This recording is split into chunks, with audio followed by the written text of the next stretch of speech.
Good morning students. आज हम dine के इस 6th वीडियो लेक्चर में डाइन्स के बहुलीकरण के बारे में पढ़ेंगे।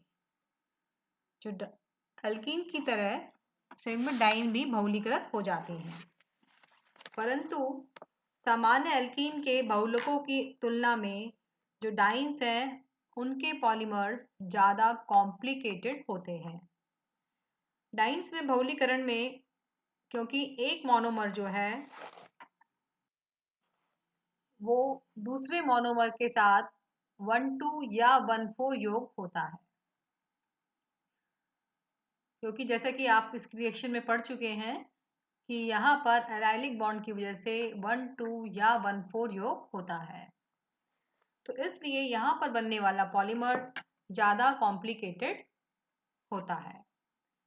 आप इक्वेशन में देखें 1,3-ब्यूटाडाइन है, ट्रांस इसका ज्योमेट्री है। 1,3-ब्यूटाडाइन का एक यूनिट दूसरे यूनिट के साथ जुड़ रही है पेरोक्साइड की उपस्थिति में, क्योंकि हम जानते हैं कि पेरोक्साइड की उपस्थिति में अभिक्रिया में क्या बनता है, मुक्त मूलक। और इस प्रकार से सिस पॉलीब्यूटाडाइन और ट्रांस पॉलीब्यूटाडाइन का निर्माण होता है। तो पेरोक्साइड या अम्ल की उपस्थिति में अभिक्रिया करने पर इस प्रकार से बहुलीकरण हो जाएगा। नीचे आप देख सकते हैं n नंबर ऑफ ब्यूटाडाइन, और इस तरह से समपक्ष या विपक्ष पॉलीब्यूटाडाइन बन रही है। तो ये है सिंपल पॉलीमराइजेशन। डाइन्स के कुछ और इम्पॉर्टेंट पॉलीमर्स हैं। तो एक है नेचुरल रबड़, प्राकृतिक रबड़। प्राकृतिक जो रबड़ होता है, जो नेचर में पाया जाता है, प्लांट्स में पाया जाता है, वो पॉलीमर होता है आइसोप्रीन का। आइसोप्रीन आप जानते हैं कि 1,3-ब्यूटाडाइन के सेकंड कार्बन पर अगर मैथिल समूह लगा दें तो उसका कॉमन नेम हो जाता है आइसोप्रीन। तो इस प्रकार आप आइसोप्रीन की दो मोनोमर यूनिट देख सकते हैं, रिएक्शन देख सकते हैं फर्स्ट रिएक्शन के अंदर, और किस तरह से जो 1 और 2 कार्बन के बीच में डबल बॉन्ड है वो शिफ्ट हो रहा है 2 और 3 कार्बन के बीच में। एरो से आपको शो किया हुआ है कि 1, 2, 3, 4, सो 1 और 2 के बीच में जो पाई बॉन्ड है वो 2 और 3 कार्बन के बीच में शिफ्ट हो रहा है, और 3 और 4 वाला फिर वो किस पर आ रहा है, 4th कार्बन पर, और इस प्रकार से फिर वो दूसरी आइसोप्रीन यूनिट से जुड़ जाता है। और इस प्रकार दो आइसोप्रीन अगर सिस ज्योमेट्री में जुड़ती हैं, सिस विन्यास में जुड़ती हैं, तो वो कहलाता है नेचुरल रबड़। और अगर ये दोनों यूनिट्स जो कि नीचे वाले इक्वेशन में आप देखें 2 मैथिल 1,3-ब्यूटाडाइन यानी कि आइसोप्रीन, यहाँ पर अगर ये आपने ऊपर वाले रिएक्शन में देखिए कि दोनों कैसे हैं, इनका विन्यास है सिस। जो 1,3-ब्यूटाडाइन है आइसोप्रीन है उसका सिस विन्यास है। तो सिस विन्यास वाली जो यूनिट्स जुड़ती हैं पेरोक्साइड की उपस्थिति में, तो जो रबड़ प्राप्त होता है उसका विन्यास सिस होता है। और अगर वो आइसोप्रीन का विन्यास ट्रांस है तो जब बहुलक बनता है तो उसका विन्यास भी क्या आ जाता है, ट्रांस। और जब ट्रांस में जुड़ते हैं, ट्रांस में 1,3-ब्यूटाडाइन जुड़ती है तो उसे हम कहते हैं गट्टा पर्चा रबड़, जो कि एक नेचुरल रबड़ है। ये थोड़ा कठोर और हार्ड होता है। तो इस प्रकार से ज्योमेट्री के आधार पर कि जो डाइन है आइसोप्रीन है, अगर वो उसकी यूनिट सिस फॉर्म में है, सिस ज्योमेट्री में है तो नेचुरल रबड़ मिलेगा सिस में, और अगर वो ट्रांस में है तो गट्टा पार्चा रबड़ कहलाएगा। इसके अलावा डाइन में बहुलीकरण से कई प्रकार के सिंथेटिक रबड़ का भी उत्पादन किया जाता है। जो ब्यूटाडाइन है, डाइन्स हैं, उनसे हम सिंथेटिक रबड़ भी बनाते हैं, जिसमें से कुछ कॉमन है। ये है ब्यूना रबड़।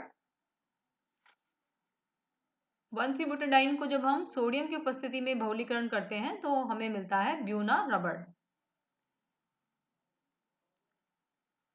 तो आप रिएक्शन देख रहे हैं, 1,3-ब्यूटाडाइन है, सोडियम की उपस्थिति में हमने अभिक्रिया कराई है, तो जो रबड़ मिला है वो कहलाएगा ब्यूना। और ब्यूना एस है ब्यूटाडाइन, और एस का मतलब है स्टाइरीन। 75% अगर हम 1,3-ब्यूटाडाइन लें और 25% स्टायरिन लें और सोडियम की उपस्थिति में अभिक्रिया कराएंगे तो बहुलीकरण होकर 80% 1,4 योग तथा 20% 1,2 योग के फलस्वरूप बहुलक बनेगा।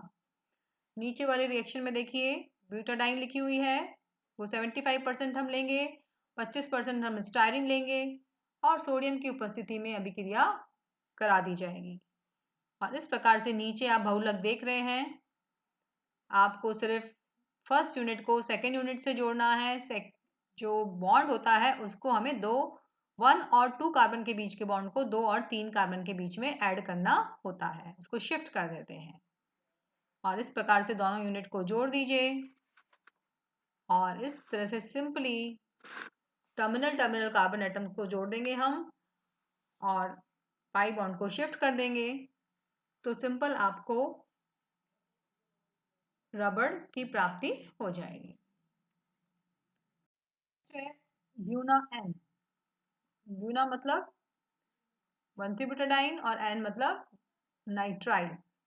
अगर 75% 1,3-ब्यूटाडाइन लेंगे और 25% हम एक्रिलोनाइट्राइल लें, एक्रिलोनाइट्राइल होता है CH2 double bond CH CN, इन दोनों की आपस में जो अभिक्रिया होगी सोडियम की उपस्थिति में तो इस प्रकार से 1,3-ब्यूटाडाइन जो है एक्रिलोनाइट्राइल के साथ जुड़ जाएगा।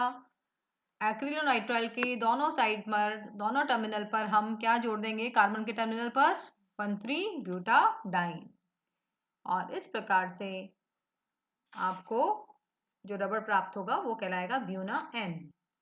ये जो रबड़ होता है ये उच्च कोटि का होता है और कार्बनिक विलायकों से प्रभावित नहीं होता है। नेक्स्ट रबड़ है सिंथेटिक रबड़, नियोप्रिन रबड़। अगर 2-क्लोरो-1,3-ब्यूटाडाइन के बहुलीकरण से जो का बहुलीकरण किया जाए, यानी कि यहाँ पर हमने सेकेंड कार्बन पर क्या समूह ले लिया है, क्लोराइड, क्लोरोप्रिन भी कहते हैं इसको। आइसोप्रिन में CH3 होता है और यहाँ पर होता है क्लोराइड, तो इसे हम कहते हैं क्लोरोप्रिन। इसका बहुलीकरण करेंगे तो क्योंकि एक ही है, ये सहबहुलीकरण नहीं है, एक ही प्रकार का यानी कि होमो पॉलीमराइजेशन है, एक ही प्रकार का यूनिट है क्लोरोपिन, तो इसका बहुलीकरण होकर एक संश्लेषित रबड़ बनेगा जो कि काफी अच्छा मौसम प्रतिरोधक होता है, अर्थात मौसम का इस पर प्रभाव नहीं पड़ता। तो ये तो थे सिंथेटिक और नेचुरल रबड़।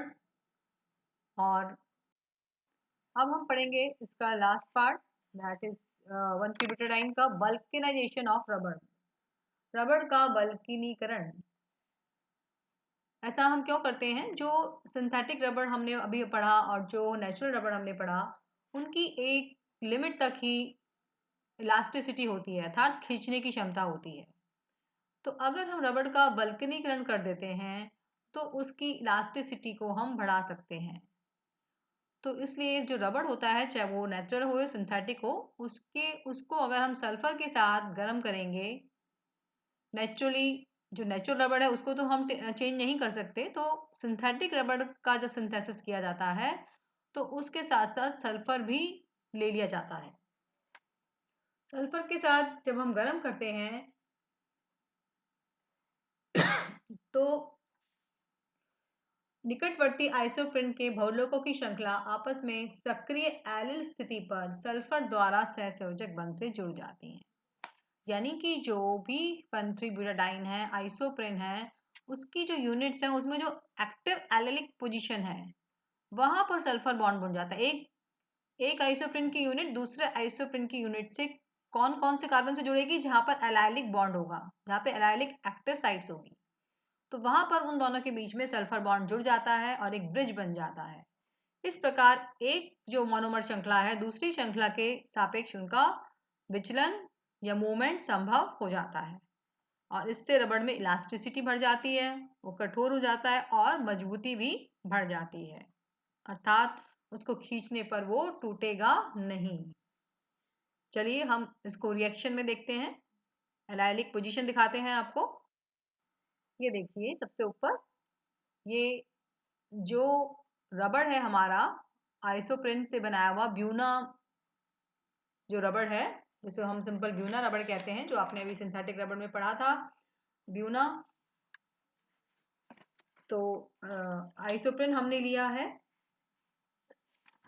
और इसकी जो आपस में श्रृंखलाएं एक आइसोप्रिन की कई सारी यूनिट मिलकर एक यूनिट बनाएंगी, तो वो हो गई मोनोमर यूनिट फर्स्ट। और इसी प्रकार से दूसरे मोनोमर है हमारा बहुलक है मोनोमर सेकंड। अब आपको इसमें एलाइलिक पोजीशन देखनी है। तो आप देखिए CH3 जो साइड वाला मोनोमर यूनिट का फर्स्ट कार्बन है वो एलाइलिक पोजीशन है और सेकंड में भी CH2 एलाइलिक पोजीशन है। तो इस प्रकार से ये आपस में बॉन्डिंग कर लेते हैं। इसी प्रकार से एलाइलिक पोजीशन हो गई आपकी, अगर हम राइट से देखें 1 2 3 4 फोर्थ नंबर पर, fourth number is also allylic position, यानी कि डबल बॉन्ड के जहां आपका डबल बॉन्ड है उससे नेक्स्ट उसके बाद जो सिंगल बॉन्ड है वो वाला कार्बन, वो कहलाएगा आपका एलाइलिक पोजीशन। तो यहाँ फिर एलाइलिक पोजीशन है और इस पर फिर सल्फर जुड़ जाता है। तो इस प्रकार से एलाइलिक पोजीशन जो होती है एक यूनिट की, वो दूसरे यूनिट के एलाइलिक पोजीशन के साथ सल्फर के द्वारा ब्रिज बनाकर रबड़ को मजबूती प्रदान करती है और इस तरह से बल्कनीकरण के द्वारा रबड़ को हम अधिक मजबूत और इलास्टिक बना सकते हैं। तो ये था आज का लास्ट पार्ट ऑफ 1,3-ब्यूटाडाइन। अब कल हम नेक्स्ट लेक्चर में हम डाइन के यानी कि क्यूमुलेटेड डाइन और एलाइलिक और एलीन्स के बारे में पढ़ेंगे। तो आज के लिए इतना ही। आप इसे रिवाइज करिए, एग्जाम के लिए तैयार कीजिए और इससे पहले जो भी मैंने आपको 1,3-ब्यूटाडाइन के रिएक्शंस और प्रिपरेशंस पढ़ाए हैं उनको रिवाइज कर लीजिए। Thank you students.